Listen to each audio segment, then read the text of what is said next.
ọlọ́jọ́ ìbí ìjó kan ẹ o ṣé wèrè kó dá wa lóhùn. ìyáàfin Kẹ́hìndé Ayọ̀rìndé ìwọ ni mò ń kí ìwọ ni mò ń pè ń mi ò pè ọ́ síkú bẹ́ẹ̀ ni mi ò pè ọ́ sárùn. ire ni mò ń pè ọ́ fún, ayọ̀ ni mò ń fi lọ̀ ọ́. ọmọ Kẹ́hìndé gbẹ̀gbọ́n ọlọ́jọ́ ìbí òní. okú ayọ̀ okú àṣeyọrí okú oríire lágbára ọlọ́run ọba mi wà gbó wà tọ́ wà fèrègì jóbi. ò ní sunkún ọkọ bẹ́ẹ̀ ló ní sunkún ọmọ lágbára bàbá mi òkè.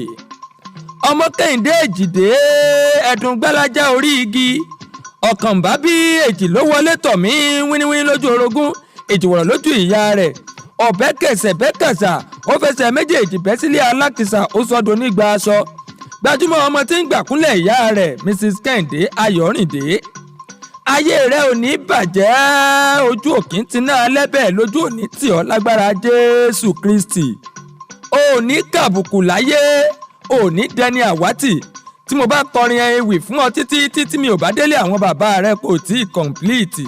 ṣebí ọlọmọ wọn nílùú Ọ̀sọ̀sà Ìjẹ̀bú ọmọ onígbó màwọ́ ọmọ ògbílẹ̀ ògbókó tó tún gbà lámọ́ ọmọ òyìnbó òkè ọmọ adúrúmádé ọmọ alágẹmọ mẹ́rìndínlógún ọmọ adìyẹ bàlókùn ara òrokùn ara òradìyẹ.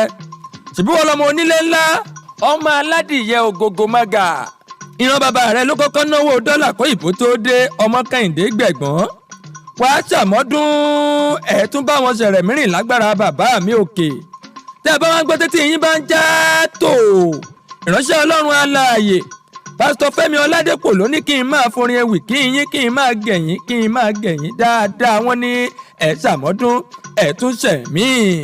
We wish you long life and prosperity, ma.